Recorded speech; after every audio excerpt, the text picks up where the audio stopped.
Mira, en verdad tus hijos como que su infancia es súper corta. Como que después lo piensas y son adolescentes y ya como que empiezan a hacer su rumbo, su vida, sus conexiones, pero tú ahora en este momento, que en realidad no es tanto tiempo comparado como a todos los años de vida que tenemos. Todos los años de vida. Todo lo que nos espera. La eternidad. El vampiro eterno. Todos los siglos que nos esperan por vivir. Hola, les damos la bienvenida a un nuevo capítulo de nuestro podcast Wabi Sabi, por favor, donde buscamos la belleza en lo caótico y difícil de la maternidad. Esta semana vamos a analizar la película X más Y. Está protagonizada por Asa Butterfield como Nathan.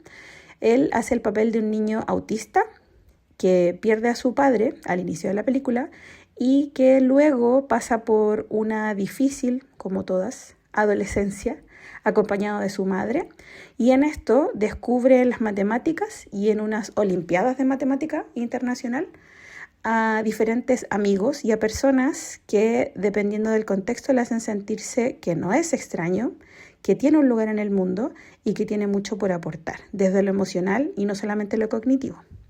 Además, está protagonizada por Sally Hawkins como la mamá de Nathan, figura en la que nos centramos también y de la que nos enganchamos para poder hablar de la maternidad, de niñeces dentro del espectro autista, los desafíos y también tips, no solamente para entender a nuestros hijos, hijas, hijes, sino también buscar un rinconcito de descanso, de autocuidado y de cariño en la dificultad que implica educar y traer a este mundo a una persona con capacidades diferentes.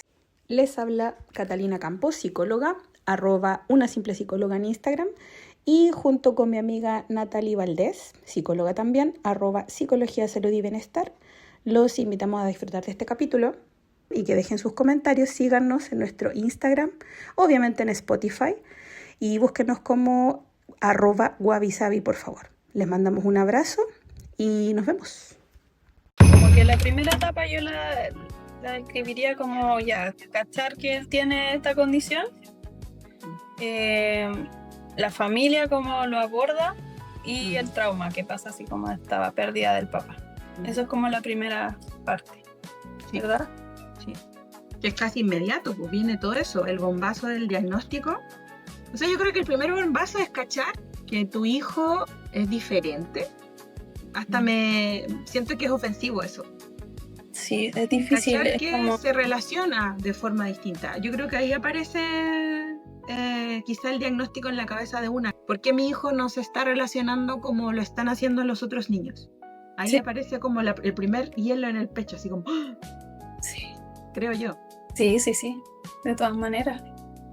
Y también porque está teniendo, no sé si mostraron en la película, pero porque está teniendo como ciertas conductas que son como red flags, entre comillas, como tantrums o pataletas, que después se entiende que son, le llaman meltdowns, que en el fondo son como de regulaciones así como crisis.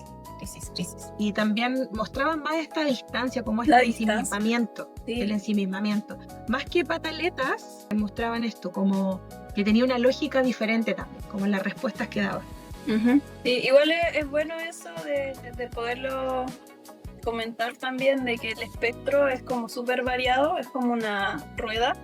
Uh-huh. De hecho tengo esa imagen que es súper bonita, que te va mostrando ya, claro, está como la zona de la sensorial, el lenguaje, el comportamiento y lo social. Uh-huh. Entonces, claro, de repente no se va a ver nada en lo social o en el comportamiento, pero sí vaya a tener como temas sensoriales súper notorios o sí. temas emocionales también y de comunicación. Y que la gente primero lo va a ver como, él lo decías tú, la pataleta. En este ensayo que leí yo de unas enfermeras de la Universidad de las Américas, decían eso, que era muy importante que la familia se educara para acompañar al niño en una desregulación, porque todo el mundo alrededor iba a pensar que era un niño malcriado y pataletero. Y que había muchos papás o mamás que les decían como, ya cómprale la weá en el supermercado, así como, ya cómprale el juguete, como, ¿qué te cuesta? Nos está poniendo a todos de los nervios, cómprale el juguete. Y es como, no es el juguete, Él no está haciendo esto por el juguete, está haciendo esto por la luminosidad, porque aquí hace frío, porque estamos en el pasillo del plástico y el olor es muy intenso. Y se va a quedar acá al medio del pasillo, Sí. Porque está sobreestimulado con eso. ¿Te fijas? Oye, sí, hay una cosa que hablaban de eso. De hecho, los supermercados son como un test para los papás y las mamás. Y dicho, hablaban de la teoría del sándwich, que es como, me acuerdo que es como una mamá también, que dice, ya, mira, esto es una estrategia súper bacán. Tú te preparas y ese es como el pancito de arriba del sándwich.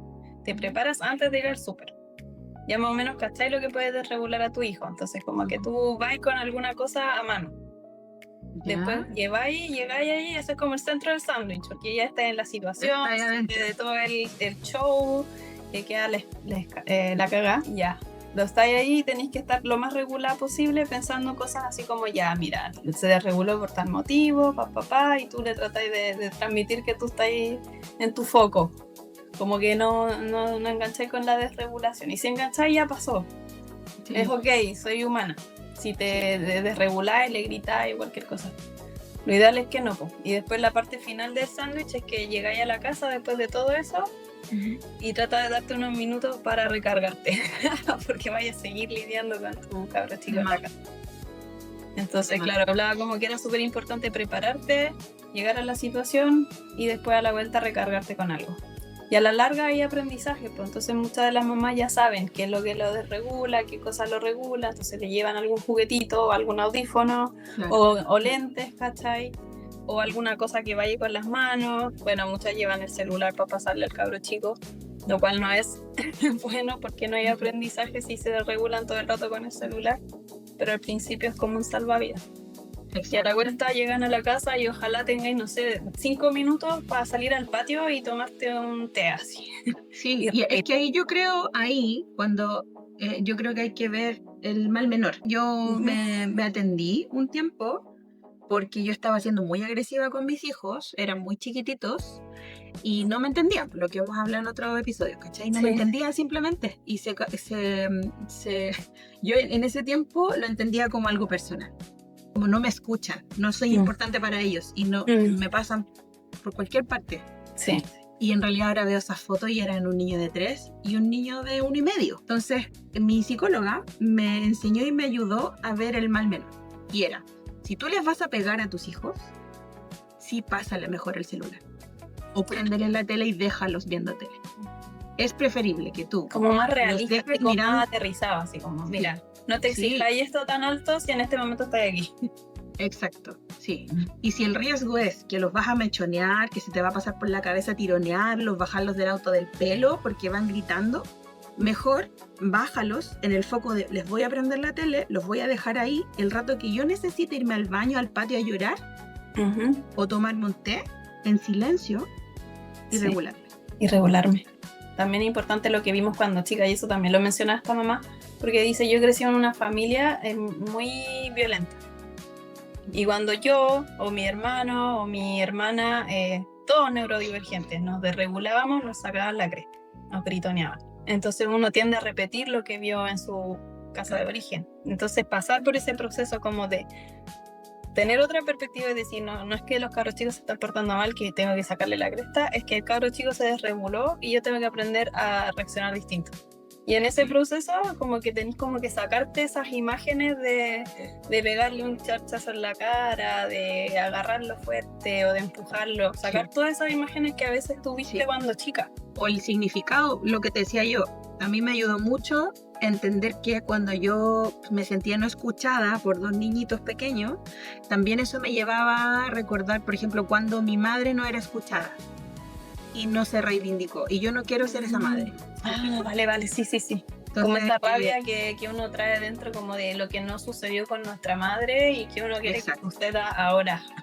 Claro, nosotros. A mí me daba mucha rabia cuando niña ver que mis hermanas, no sé, o que yo misma le estuviera respondiendo mal a mi mamá y que mi mamá nunca se reivindicara o me gritoneara de vuelta, porque yo la entendía como que la estaban pasando a llevar y no le importaba, ¿te fijas? Y eso es una idea en mi cabeza. Si mi mamá probablemente estaba lidiando súper bien con un adolescente y con 3 niños más, manteniendo la calma, pero en mi cabeza la estábamos pasando a llevar y ella no estaba haciendo nada. Y eso se reactúa con mis 2 hijos. Les estoy hablando algo Sí. y ellos no están haciendo nada, por lo tanto, no les importo. Ujú. ¿Te fijas? Entonces, Te está eso, usando como esa narrativa, pues entonces tú Claro. reaccionas a esa narrativa que Exacto. realmente no es lo que está pasando en el momento de ahora. son simplemente 2 niños que con suerte entienden lo que les estás diciendo y que fueron a un supermercado y se sobreestimularon, que también puede pasar con niños que no son Sí. de espectro. Es todo el Porque- rato, sí. Vaya a comprar materiales precisamente para hacer algo en la tarde con ellos y las plasticinas están al fondo del pasillo de los juguetes. ¿cachai? Sí, Es obvio que se van a querer llevar todo. sí, de El hecho yo ahora supermercado- practico los pasillos por los que voy. Cuando voy al supermercado, yo voy a pasar por tales pasillos que sé que son los más aburridos, los más pelados, sí. Claro, los Y sartenes. yo paso por ahí, como que ya parezco ratoncito, ya me sé como el supermercado, siempre repito el mismo porque hago el mapa y digo, ya, ir por este lado, Sí, mentalmente. Sí. sí. Y hacerle el kit a los colores, a los juguetes, a los materiales de arte también que son llamativos a veces. Sí, evito los juguetes principalmente y los dulces. La parte de los dulces. ¿No? Y ponen dulce en todos los pasillos, pues. Al final, cuando vaya a pagar, te llenas Sí. de los dulces y los juguetes. Sí, Entonces, sí, como sí, yo, sí. ya que lo había logrado. A mí Oye. me servía decirles que no íbamos a comprar dulces y que fueran con la guata llena. Lo otro que yo hago también es que le digo al niño, espérame afuera y vayan a caminar. Y yo compro rápido. Ya. Evitar Toda la el estrategia. gatillante. Ya, ok. Oye. Y tu hijo así como con una capucha y con lente oscuro y audífono. Ah, Yo también y el niño también. claro. Se entienden como que son niños malcriados. Ujú. Aquí, nuevamente en la película, se veía una mamá muy sola. Nuevamente. Y eso es una realidad bien mundial a estas alturas. Porque tú me preguntabas cómo esta mamá se dio cuenta de lo que pasaba con su hijo. Partía por eso, más que nada como por una lógica que ella no lograba comprender. Además, Ujú. creo que es una película que está todo el rato presentando la expectativa y que las personas en el espectro hacen que las personas que son... mira, yo creo que ahora todos tenemos una neurodivergencia. Pero que las personas que no son autistas se confronten con que no se van a cumplir sus expectativas con esa Ujú. persona. Sí. Esto Sí. desde el primer contacto visual ya no se te cumple. Entonces eso como que te descoloca y lo pones en una cajita en tu cabeza como, guan pesado. ¿Cachai? Ay, qué antipática. Claro, eso de las expectativas es súper importante porque en el fondo tú, cuando nace tu hijo o tu hija, igual uno siempre tiene como un sueño o una expectativa, y como estos memes que hacen expectativa versus realidad. Y tú siempre como que en el fondo tenés que ir aprendiendo a flexibilizar con que ellos van a ser individuos únicos y más adelante independientes. Entonces tienes que aprender su temperamento, que son distintas personas distintas a ti. Entonces tú en la crianza no significa que vas a controlar todo el rato que sean lo que tú soñaste que van a ser. En el fondo la crianza es que tú vas a guiarlos a que ellos se realicen y se desenvuelvan como la persona que son, naturalmente. Que suena muy bonito, pero es tan difícil. Sí. Sobre todo cuando tu hijo no cumple con las expectativas y no sé, no quieres cambiársela. Yo no sé, no quiero hablar como de un hijo en particular, pero uno es más serio y más tímido, y eso es súper mal visto en Latinoamérica. A la gente la desespera, como que te manda el tiro al psicólogo. Uy, sí. ¿Y por qué no se acepta eso también? Como que no todo el mundo tiene que ser extrovertido. Está bien ser introvertido. Sí. Sí. O ser crítico, ¿cachai? A mí me da mucha risa porque yo mientras te estoy diciendo como que uno la expectativa versus realidad. Yo me enfrento a eso todos los días. Y mi hijo es súper crítico igual me gusta eso. Tiene un pensamiento crítico así como desde bien chiquitito. Y me confronta con cosas que son como irreverentes o incoherentes en mí y me las muestra así como, pero ¿y esto y esto? Y esto y esto. Y antes, los papás de antes, tú hacías eso y era como la guerra. Sí, ¿qué te creí? Sí. Tú no puedes mostrarle la incoherencia a tus papás, así como que qué falta de respeto con los. Exacto, insolente.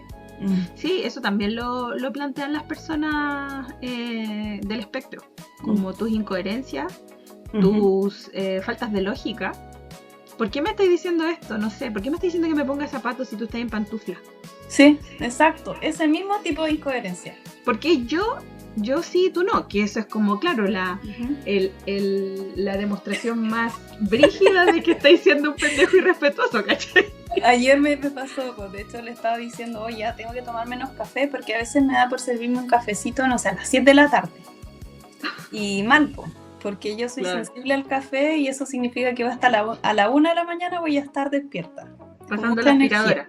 Sí, y a veces eso es bacán porque me quedo limpiando, me quedo haciendo algún trabajo, abro el computador y rompo todas las reglas que yo le pongo en el fondo. Entonces él me decía, pero mira, si el café te hace mal en la tarde, es como las pantallas.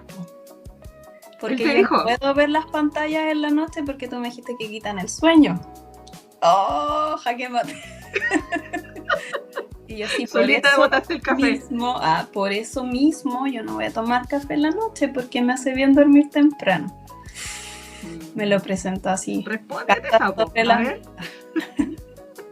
A ver. Qué heavy.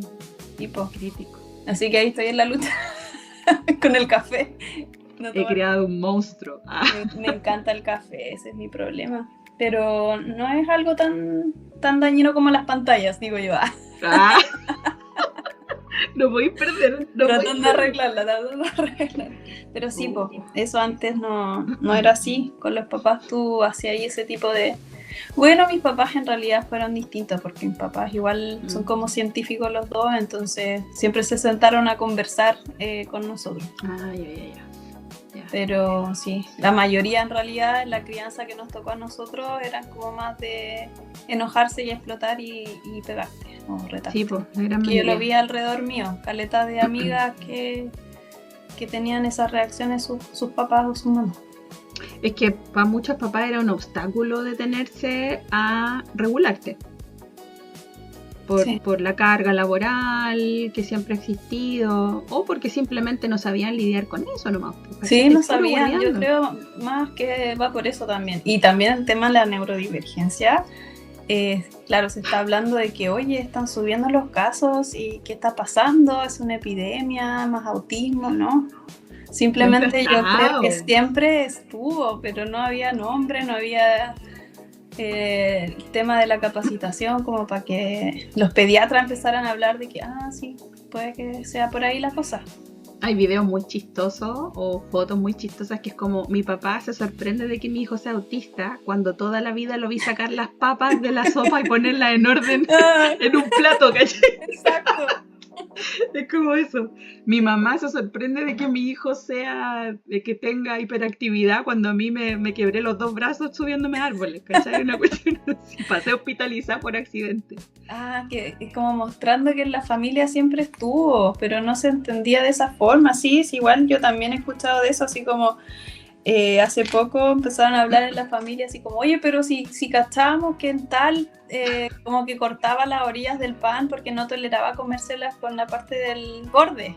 Sí. Eso fue toda la vida, entonces como caleta de detalles que tú vais sumando y poniendo juntos y decís, ¿verdad? Mira. Simple, era por ahí. Sí. Entonces, claro, la primera parte de la película vemos ese diagnóstico, igual lo muestran de una forma bien traumatizante, porque claro, igual hay partes que son súper difíciles en el momento de encontrar el diagnóstico porque la están pasando mal. Porque en el fondo el autismo es una condición, pero una condición que si está enfrentándose a un ambiente que no es propicio, empieza a mostrar sintomatologías y es ahí cuando entra dentro del diagnóstico de trastorno. Porque el autismo no es un trastorno. El autismo se vuelve trastorno cuando el ambiente es trastornante. El autismo es una condición de diferencia neurocognitiva. Y eso quiere decir que tu desarrollo es diferente. Eres muy avanzado, bueno, no se puede decir que eres de una forma porque es súper diverso, por eso es un espectro. Y por eso traía esa imagen de la ruedita, porque... Cuando dicen la palabra espectro es que se ve, ahí podemos poner después la imagen, que es como un arco iris en forma de rueda, donde vas viendo distintas áreas que tienen que ver con habilidades sociales, flexibilidad cognitiva, comunicación, capacidad cognitiva o intelectual, sensorialidad, funciones ejecutivas y destrezas excepcionales. Entonces eso quiere decir que vamos a ver quizás niños, como en esta película, que tienen destrezas excepcionales en el área de matemáticas, que es como el estereotipo igual. Sí, absolutamente. Pero tienen sensibilidad sensorial como de, no sé, pues como hipersensibilidad al tacto. O hipersensibilidad emocional. Entonces como que no pueden tolerar el contacto visual, por ejemplo, porque es algo muy intrusivo. Se sienten como muy, no sé, como de no intimidad. Claro, se traspasa la intimidad, los límites de la intimidad. Y ahí también surgen hartos cuestionamientos, porque hay modelos de entrenamiento, entre comillas, de personas autistas, que es como para sostener la mirada y el contacto visual por tantos minutos. Y en realidad la comunidad de autistas dice como eso es en realidad casi que violencia. Claro. Porque si una persona se siente incómoda sensorialmente mirando a los ojos a otro, la ruta no es forzar eso.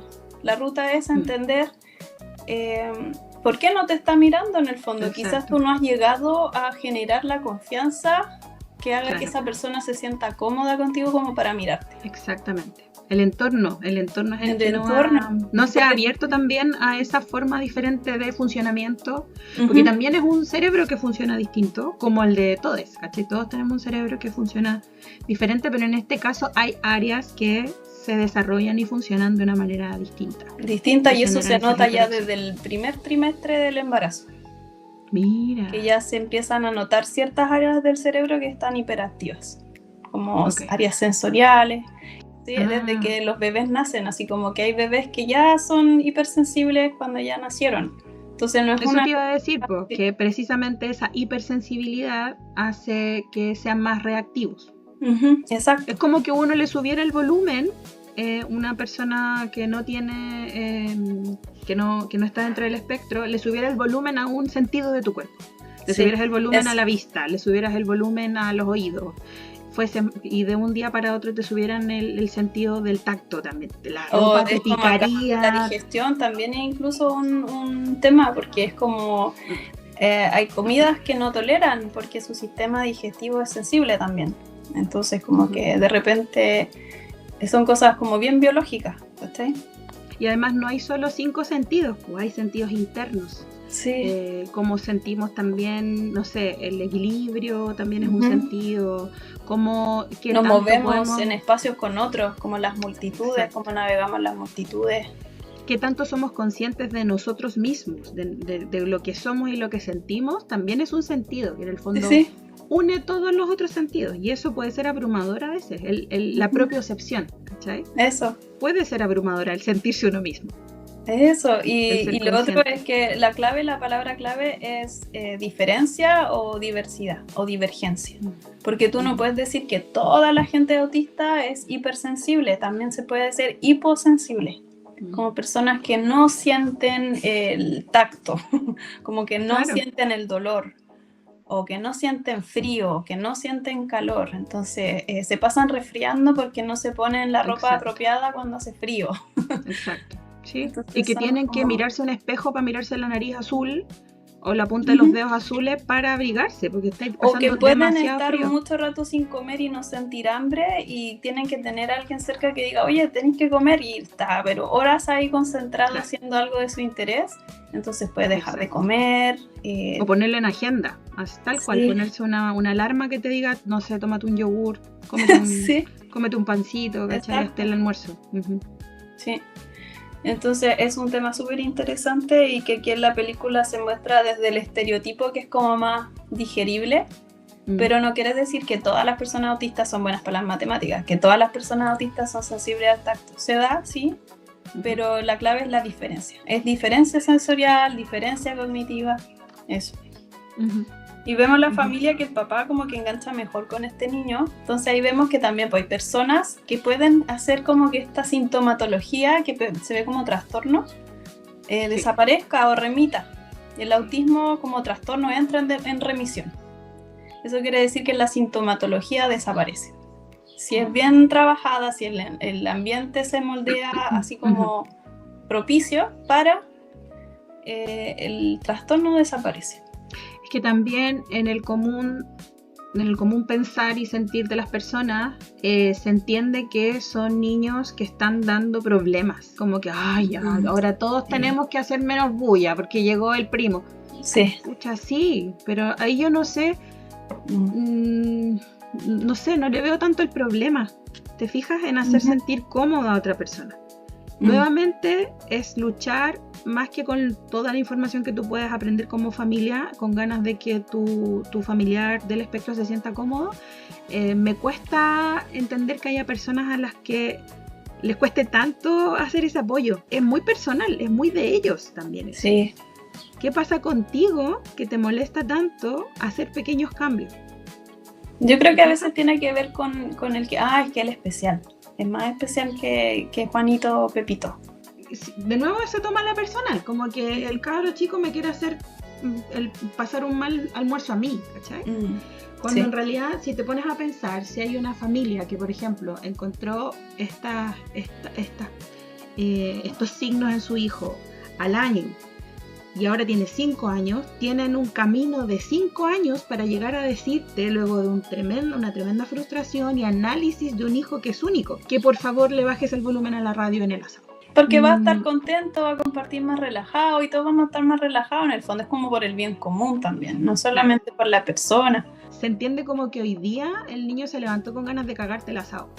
Claro. No que es un camino de 5 años que ha sido súper difícil bacán, nos dimos cuenta que tiene estos 2 temas, por favor ayúdennos a que se desarrollen menos. Sí. Es un tremendo camino para poder decir. Tremendo camino, sí. Son papás que estudiaron, que asistieron a sesiones, que buscaron, que llamaron, que agendaron, etcétera, que no entendían lo que pasaba, que también pasaron por lo terrible que es como le voy a pegar un cachetazo o simplemente lo voy a dejar llorar 1 hora entera porque no sé qué hacer. Y también encontrarse con eso, con días enteros a lo mejor de no darle al clavo de qué le pasa a mi hijo. Y es frustrante también. Por ejemplo, veíamos esta mamá que como que trataba de acercarse al niño y el niño la rechazaba así como de una. Como que ella no tenía la conexión, no tenía la conexión con él. El papá sí la tenía. Exacto. Y también yo me quedé con esa pregunta, como que era la pregunta de la mamá también, como que se la hizo igual al final. ¿Te acordáis? Como ¿qué tenía él? ¿Qué tenía él? Y además la respuesta del hijo fue dentro de la lógica. No, él se ponía papas fritas en la nariz. Nadie sabe la alquimia perfecta que tiene esa persona. Pero era porque él se lo tomaba con humor. Él lo hacía reír y como que la mamá estaba en otra parada emocional que era como desde el dolor y quizás desde la pérdida de esa expectativa que no se lograba, como de no tengo ese hijo que yo quería o no se logró esto que yo quería con un hijo, que era como andar de la mano con mi hijo chiquitito. Sí. La primera respuesta de una mamá cuando un hijo se cae o tiene pena es abrazarlo. Es la carta bajo la manga, es fácil de hacer, está ahí, te nace, si tienes un mínimo cariño por tu hijo, obviamente. Sí. Y no podía. Entonces, ¿qué es lo bonito igual que traen las personas con autismo? Que traen enseñanzas grandes y como de entrar en esas reflexiones profundas de cuál es el verdadero amor en el fondo. ¿El verdadero amor es andar de la mano? ¿O el verdadero amor es aceptar a la otra persona que no quiere darte la mano pero te ama a su forma? Su forma quizás era compartir un lenguaje. También era difícil igual esa reflexión porque ella tampoco hablaba el lenguaje matemático. Exacto. Y ella decía, le debo parecer súper tonta. Le parezco tonta, como que también lo daba por hecho. Pero también era un daño como en su historia, porque ella decía, es que yo fallé en ese ramo en la escuela. Entonces traía su historia. Era algo personal también, ¿cachai? Lo mismo que decís tú, era algo personal de ella. Mira, a mí me surge ahí la pregunta, ¿cuánto de las cosas en las que encajamos con nuestros hijos se las metimos por las narices? El fútbol. El fútbol. No, si le encanta el fútbol. ¿Cuánto de eso es que tú le metiste fútbol desde que nació? Pero también ahí es un punto importante e interesante, porque todo está en el equilibrio, porque a veces los niños te dicen, no me gusta, porque están como en una parada como de no. De Y a diferenciarse. veces tú estás buscando un punto de conexión, algo que a ti te gusta, compartirlo con tu hijo o tu hija. Porque en el fondo a veces, como papás, a veces perdemos el interés.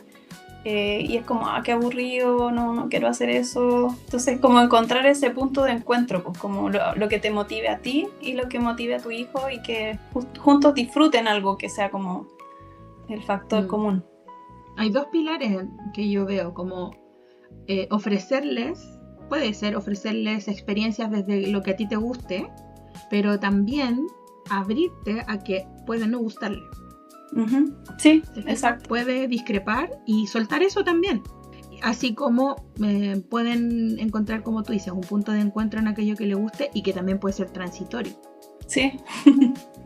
Exacto. Puede estar ahora y desaparecer en la adolescencia y simplemente quedar como un bonito recuerdo en que congeniaron. La tarea pendiente es encontrar la flexibilidad cognitiva, y eso es lo que trae el autismo, pues, encontrar flexibilidad dentro de la rigidez. Es como tarea para la casa, pero intensa. Y eso es lo que yo estaba escuchando el otro día. Estaba escuchando un experto en esa área. Lo encontré genial porque hablaba de este como vacío que queda. Porque tú tenías el apoyo en la escuela muchas veces, lo cual es genial, gracias a Dios, que cada día más se capacitan los psicólogos, los terapeutas y los profesores para apoyar niños y niñas con autismo en la escuela. Después tenéis como los apoyos en terapia, como por el sistema de salud, pero después llegáis a la casa y necesitáis como rellenar ese espacio de qué hago ahora yo en la casa o en las situaciones cotidianas, como voy a una reunión familiar, voy al supermercado, voy a la playa, las vacaciones. El ambiente, la vida real. La vida real.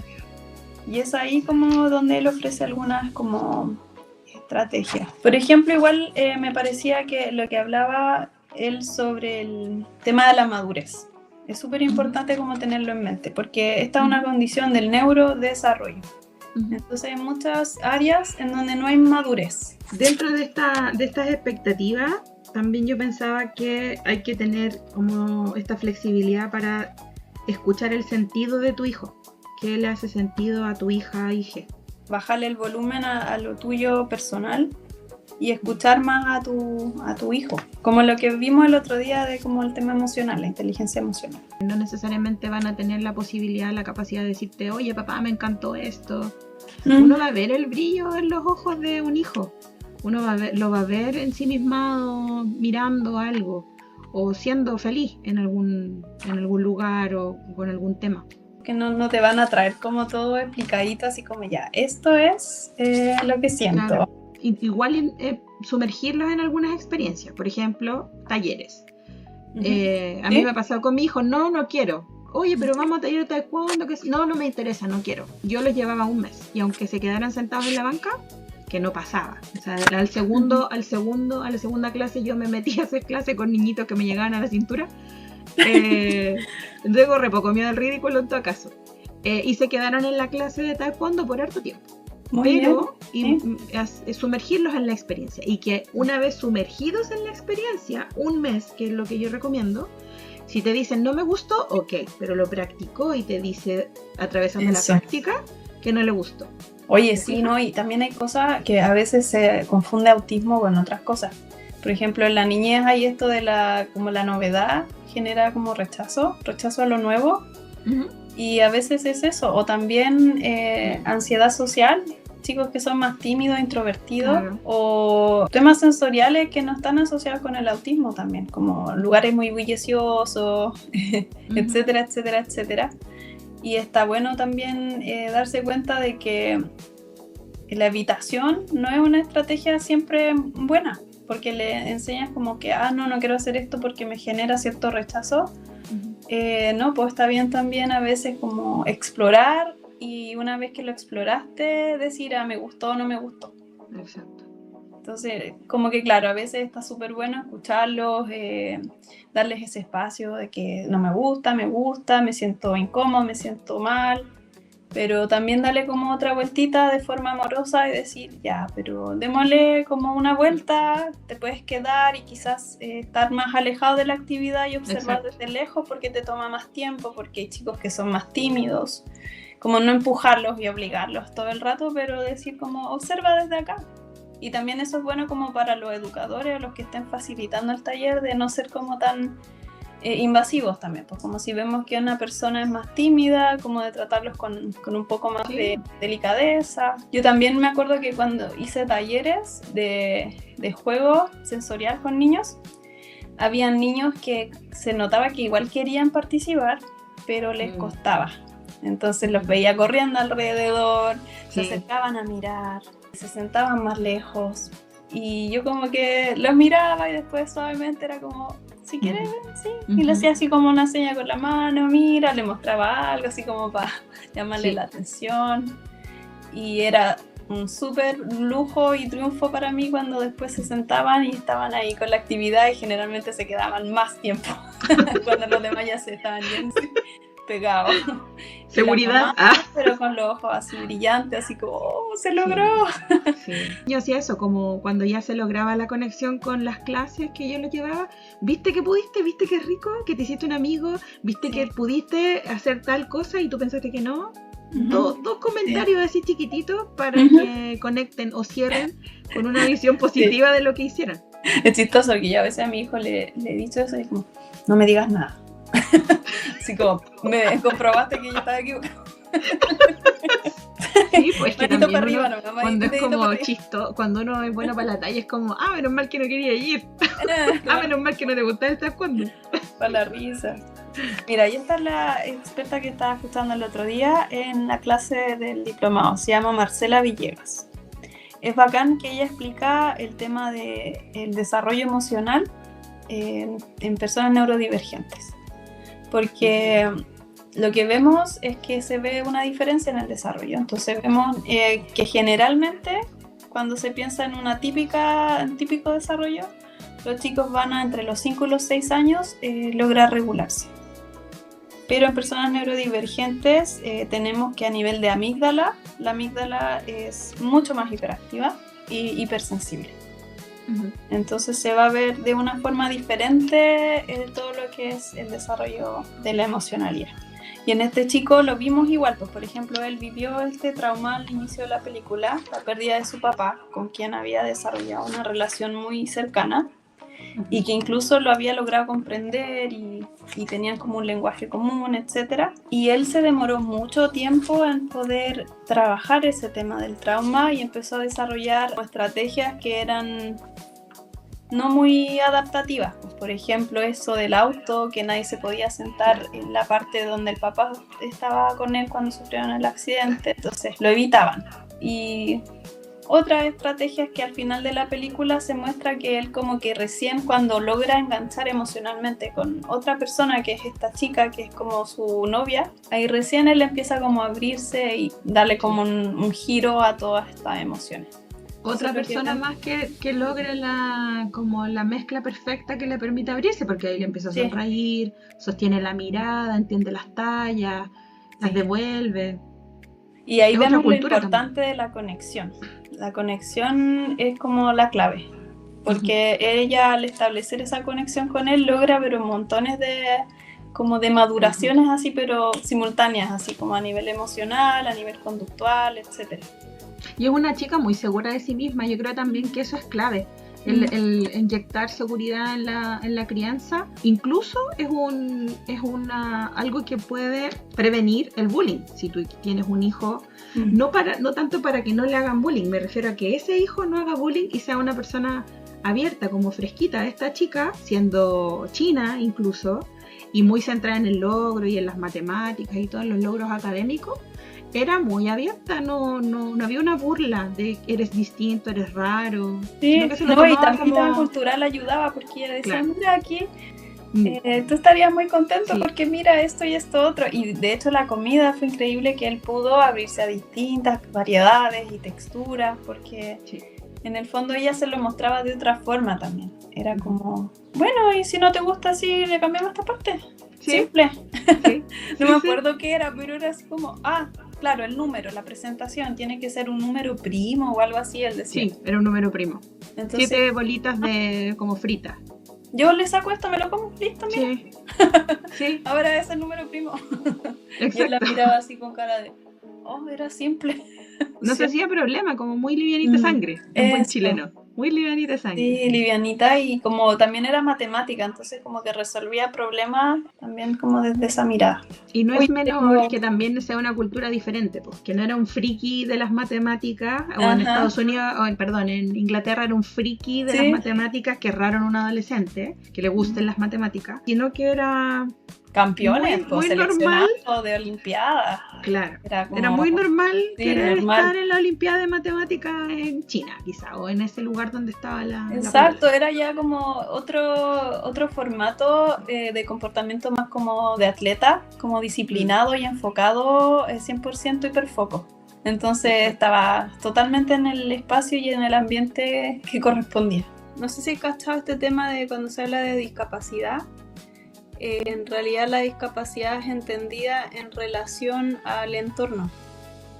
Como que siempre se habla del ejemplo de la silla de ruedas, que una Exacto. persona está como discapacitada cuando en realidad en el entorno no tiene la facilidad para desenvolverse. Pero si los entornos están como, no sé, pues con estos... ¿Hay cachado los buses cuando tienen estas rampas? Todas esas cosas. En los edificios, cuando hay ascensores, en el metro. Eso hace que las personas que andan en silla de ruedas puedan desenvolverse mejor y se Claro. sientan más incluidas. Que heavy que, por ejemplo, una persona no pueda tener un trabajo, no por su discapacidad o su capacidad diferente, sino por el edificio en el que tendría que ir a trabajar. Exacto, eso ¿Cachai? mismo. Y es como una forma de ejemplificarlo como súper fácil para que las personas digan, ah, claro, el ambiente es súper importante para determinar si una persona está teniendo problemas con su discapacidad o no. Porque si tú tenés todos los como factores ambientales propicios para ti, para tu condición, no te vas a sentir discapacitado, te vas a sentir incluido. Y vaya a poder desplegar como todas tus habilidades, si eres seco en un trabajo, poder postular a distintos trabajos, porque ya la normativa exige que sea como inclusivo para personas con discapacidad, movilidad reducida, por ejemplo. Y con el autismo es parecido, pues, porque si tenéis como esto en las escuelas, donde los ambientes están pensados en la sensorialidad, en tener la sala de calma, en estar atentos como al ruido, por ejemplo, a las luces, al tema de las texturas. Ahí se puede armar un ambiente que es inclusivo, pensando en que las personas con una condición del neurodesarrollo diferente necesitan espacios que son con menos bulla, con menos luz artificial, que son como estos, no sé si cachai, estos tubos de luces que se usaban antes en la sala, que sonaban así como, ¿cómo se llama? Como fluorescentes. Los halógenos. No, sí, tuvo fluorescente. Hay investigaciones ahora de cómo eso afecta al estrés en los niños en las salas de clase, sobre todo los que son hipersensibles a la luz. Se recomienda tener más luz natural. Todos los niños que tienen problemas desde el punto de vista como biomédico de que es un déficit por hiperactividad. Y a veces no, es una condición diferente donde necesita regularse a través del movimiento. Entonces permitamos que los niños puedan sentarse en pelotas de yoga en vez de estar en una silla que es súper incómoda, ¿cachai? Que ni siquiera están diseñados en los espacios como pensando en necesidades de los niños, que los niños necesitan moverse. Los niños aprenden a través de... Es un formato antiquísimo, el estar en una sala cuadrada, en los bancos. Yo también pienso en los bancos donde se sientan mis hijos. Es un colegio particular que pide hartas lucas y siguen las mismas bancas duras de palo.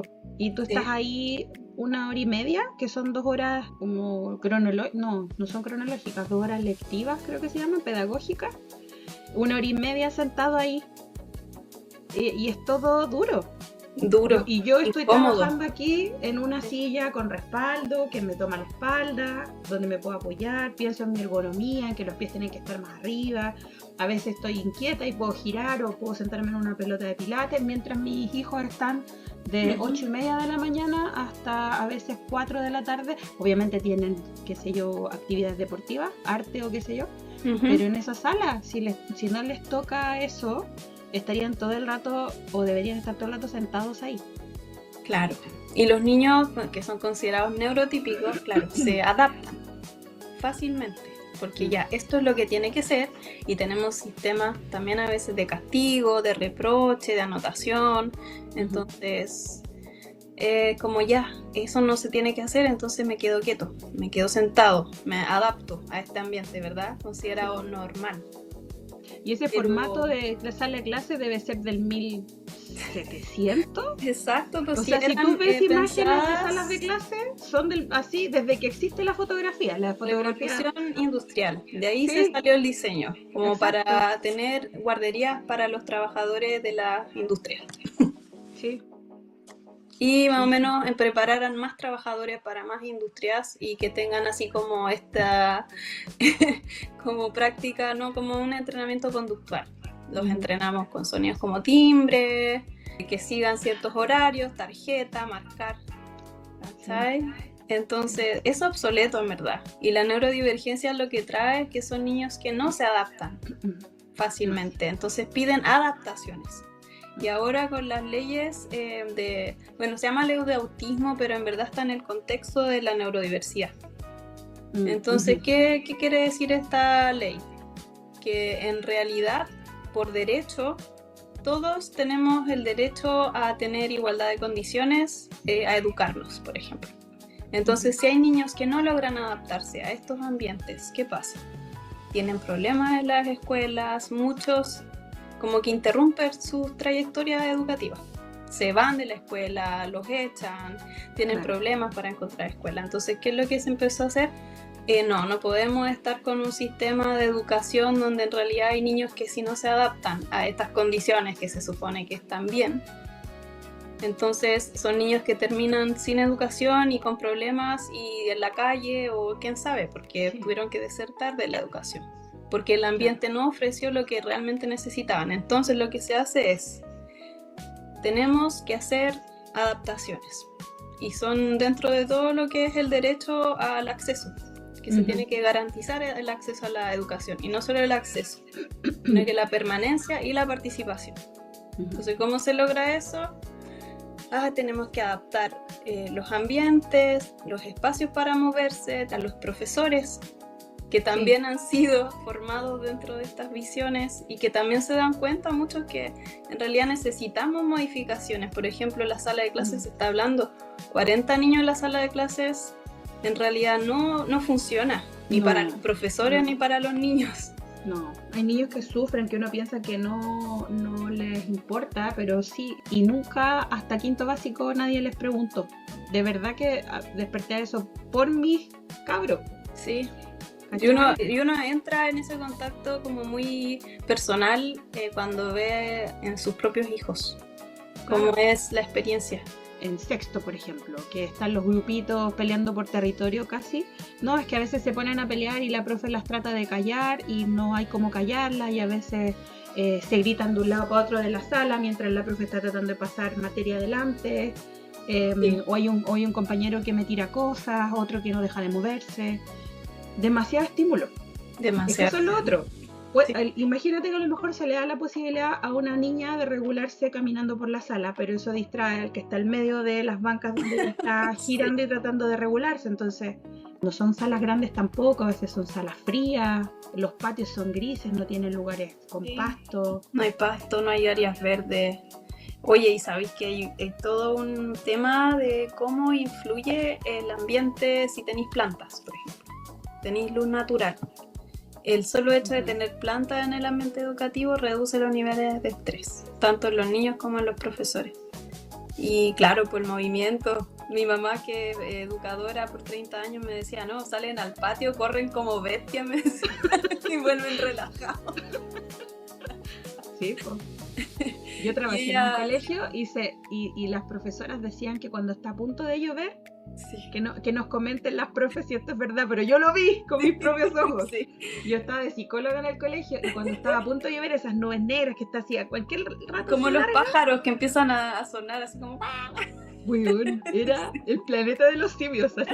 Los cabros chicos colgando de las rejas, queriendo tirarse por los balcones para abajo, corriendo, tirándose pelotazos, así. Heavy. Y empezaba a llover y se calmaban y se iban a la sala, solitos se iban a la sala a escuchar la lluvia. Y los profes huían. Sí, mi mamá siempre me ha comentado eso. Yo también cuando estuve en el colegio lo observé. Y es como muy chistoso. Es que los niños con la lluvia, el efecto lluvia. Si somos animales, finalmente. Sí, pues hay que en realidad considerar eso. El cerebro mamífero. Los niños están buscando lo mismo que buscan, no sé, los tigres que vemos en la naturaleza, que juegan con lo otro, a darse vuelta, a revolcarse. El juego, el movimiento es forma de aprendizaje. O echando a perder, o sea, mandándose cagazos. También uno aprende. Sí, pues tomando riesgo. El otro día veía un japonés que hablaba de una escuela al aire libre. Y era como que diseñaron una escuela con arquitectura pensada para niños. Así como ya, esto va a ser una rampa gigante para correr en círculo y con árboles para trepar. Y uno le escucha y dice, oh no, se volvió loco. Y veía a los cabros chicos corriendo, pero todo el rato, no paran. Y subiéndose a los árboles y escalando. Y yo pensaba, no sé, como que no sé si funciona esto por los riesgos de estarse subiendo a los árboles, los profesores así todos nerviosos, pero él decía, no, es que los niños van aprendiendo a regular el riesgo, como que no toman más riesgo del necesario, ¿cachai? Igual uno piensa, cuando uno era chico, igual tus papás te dejaban afuera jugar mucho rato solos, por lo que yo recuerdo, y nos subíamos a los árboles, hasta el techo nos subíamos. Sí. Y no nos pasaba nada porque como que aprendíamos esa habilidad de ser ágiles y de solos así como calcular así como hasta dónde llego. Y es verdad, pues, si igual pasa eso y como muchos de los niños jugando en la calle solos, como que niños que se enseñaban entre niños. A mí me da un poco de pena hablar de esto porque hay lugares que conocen los recursos, no tienen esa posibilidad, que son igual colegios chicos, son particulares, igual son chicos, igual tienen pocas áreas verdes, ¿sí? No se considera las bondades de eso en la vida de las niñeces, y me da más pena aún porque el sistema público tiene muy pocos recursos. Ahí yo siempre me pongo a pensar cuánto se debe robar ahí. Y que los costos los pagan los niños, pues. Se les entrega un bajo techo también. Se esperan pocas cosas de las niñeces que van a los colegios con menos recursos, y tienen menos acceso a eso. Yo creo que se puede hacer, pero mucha plata se recorta de mala manera también. Yo lo que me gustaría que se empezara a hacer como primero es empezar por reducir las salas de clases. Sí o sí, casi como una normativa que fuera como máximo 25 niños por clase. Porque yo siento que realmente es mucho. Igual es loco porque yo antes, cuando era niña, recuerdo que la sala de clase tenía alrededor de 40. Sí, yo toda la vida éramos 45, me acuerdo. Y siento que igual mi sala de clase o las salas de clase en las que yo estuve por lo general igual funcionaban. Pero yo creo que nosotros fuimos unas infancias muy distintas. Así como... No sé, bueno, más castigada, más atemorizada, menos estimulada con pantalla, y las horas de escuela quizás eran más reducidas, no sé. Sí. Yo hasta las 2:30, hasta la enseñanza media, fui hasta las 2:15 al colegio. Y claro, no tenía la tarde, bueno, mi casa también era grande, había harto terreno, había tierra, teníamos más espacio para movernos, yo eso siento. Sí. Bueno, nos dejaban salir a la calle también, harto. Nos dejaban salir a la calle. Ahora vemos muchos niños que llegan a sus departamentos chiquititos a encerrarse con las pantallas, entonces como que toda esa energía queda atrapada después de muchas horas en una sala de clase con muchos niños, como todo un ambiente distinto. Y no ha mejorado, o sea, los parámetros con esto de la jornada completa, que ayuda mucho a padres que trabajan, pero no ha ayudado a que los niños se desarrollen como más integralmente. Y no es que, o sea, yo creo que lo que hablamos la última vez que nos juntamos, ayer fue, sí, ayer. Sí. Que era como presentarles la experiencia de ir a un gallinero, ¿cachai? De tomar una gallina, de ver a los pollitos detrás de la gallina. La experiencia, eso. Cruzar un río con botas de agua, caminar por un campo, que eso yo todo lo tuve porque lo tuve nomás, porque existía. Sí, de manera súper así como instantánea, espontánea. Exacto, trepar un árbol, estar simplemente en el pasto y sentir las patitas en el pasto.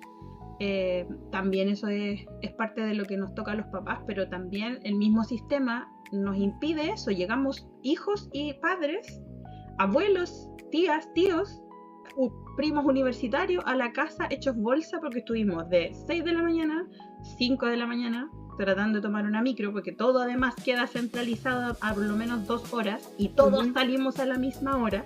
Sí. Llegamos ya cansados al lugar de trabajo o estudio y volvemos con lo que queda de ese personaje a la casa.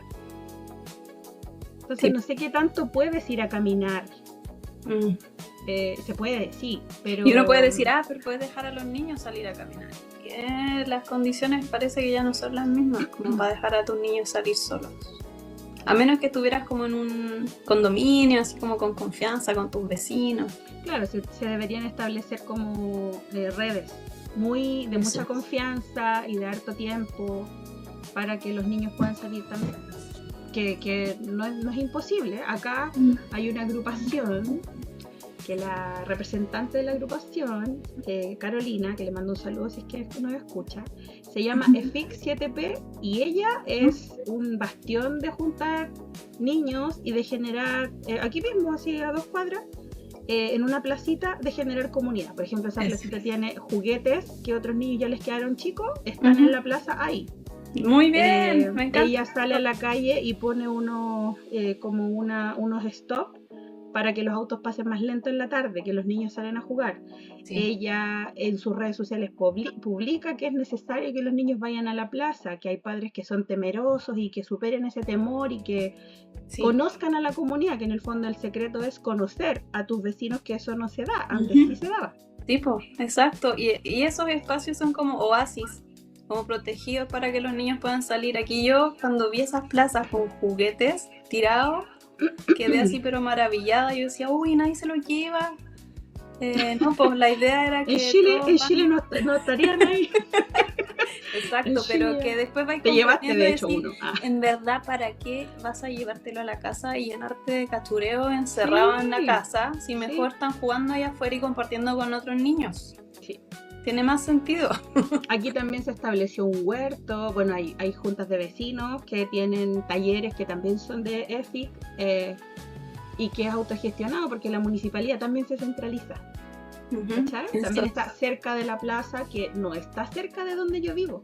Para ir a la plaza te echáis, qué sé yo, media hora en bici, 15 minutos en colectivo y tenés que pagar el colectivo. No es que tú salgas y a 2 cuadras tengas la posibilidad de ese tipo de recursos. Y obviamente hay niños con capacidades diferentes. Sí. Yo he visto niños con no sé cómo se llaman, como no me gusta decirle aparatos, pero estas ayudas técnicas, eso es el nombre. Como los fidget toys, ¿eso? No, si necesitan un burrito para caminar, van con su burrito, vale.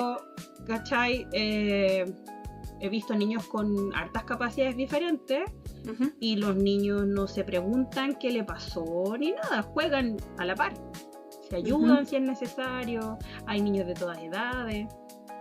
Pero eso sí, tiene que haber una intención comunitaria y bajar el miedo, porque sí somos una sociedad muy miedosa. Yo igual empecé a priorizar, cuando voy a buscar a mi hijo a la escuela, quedarme un rato ahí. Al principio me daba mucha lata, porque tenéis que estar sociabilizando con otras mamás. Y de repente realmente no querí, te cansás. Pero me lo propuse y dije no, porque la verdad es que él necesita este espacio y si yo no me quedo, no tengo dónde más hacerle ese espacio. Entonces me empecé a quedar, empecé a luchar con ese, como una apatía que me generaba el estar ahí. Y me puse a conversar con una mamá, a la larga me hice amiga, nos empezamos a acostumbrar a quedarnos ahí un rato, y lo bonito es que empecé a ver que otras mamás se empezaron a quedar también. Sí, pues, sí, además. Y después nos dimos cuenta que había muchos cabros chicos que se estaban quedando 1 o 2 horas, y no solo niños, se empezaron a quedar adolescentes, porque fuera de la escuela había una plaza. En una plaza igual como protegida, cerrada. Se generó algo bonito porque de repente la otra vez yo estaba mirando y acá el Nico hace de voluntario como de entrenador de fútbol, porque acá la gente no juega mucho fútbol, pues. No es como algo que se da muy fácilmente, así como, sí, agarré la pelota. Entonces él se sintió como, bacán, yo puedo como enseñar esto, porque en Chile igual se da mucho la pichanga, era como algo súper natural. Y es fácil de hacer, te hacía una pelota con panty. No, y acá les dan los recursos. Papeles. Sí, cada municipalidad arma como, ellos se preocupan como de organizar, inscriben a todos los cabros chicos del sector. Entonces él empezó a donar como 3 tardes de su semana para ir a enseñarle fútbol a los cabros chicos. Y así varios papás lo hicieron. Y después yo observaba que esos mismos cabros chicos estaban jugando ahí afuera de cuando salían del colegio y llevaban la pelota. Y se empezaron a armar pichangas súper así como espontáneas. Y era bonito porque de repente veía y estaba el abuelito que iba a buscar al niño y se quedaba ahí un rato y terminaba jugando a la pichanga con los cabros chicos. Yo miraba eso y decía, barriéndose para botar el suelo a los cabros chicos. Qué bueno. Eso, y es gratis, ¿cachai? Y es bonito porque se arma comunidad. Y me daba risa porque igual no terminaban cabros chicos peleando, obviamente. Yo ahí metiéndome ahí como, oye, no, pero este cabro chico como moderadora también, y enseñándoles un poco a convivir, porque ahí yo creo que, claro, antes era como todo se arregla entre cabros chicos, pero entre niños que están aprendiendo recién a convivir hace poco, necesitan también como mediadores. Sí. Enseñar a ser comunitario, a vivir en comunidad, la educación cívica. Sí, y uno igual por eso también a veces evita, porque es más fácil irte para la casa y ponerle la tele al cabro chico y se evita todo eso, pero es que es tan valioso todo lo que se aprende. Hola, con la Nati hablamos tanto sobre esto y tenemos tanto que decir que para variar tuvimos que dividir el capítulo en 2. Así que nos vemos en un par de semanitas más con la segunda parte de nuestro análisis de X más Y. Viene cargadito de tips sobre funcionamiento cerebral de niños, niñas y adolescentes que viven dentro del espectro autista. Y obviamente esto nos ayuda a nosotros como madres y padres para poder entenderlos mejor y tener una vida un poquito más tranquila dentro de todo el caos. Esperamos que les haya servido. Me despido. Soy Catalina Campos, @unasimplepsicóloga, y a nombre también de mi amiga Natalie Valdés, @psicología, salud y bienestar. Y esperamos que nos sigan en redes sociales como @wabisabi, por favor. Y nos vemos en un siguiente capítulo. Bye bye.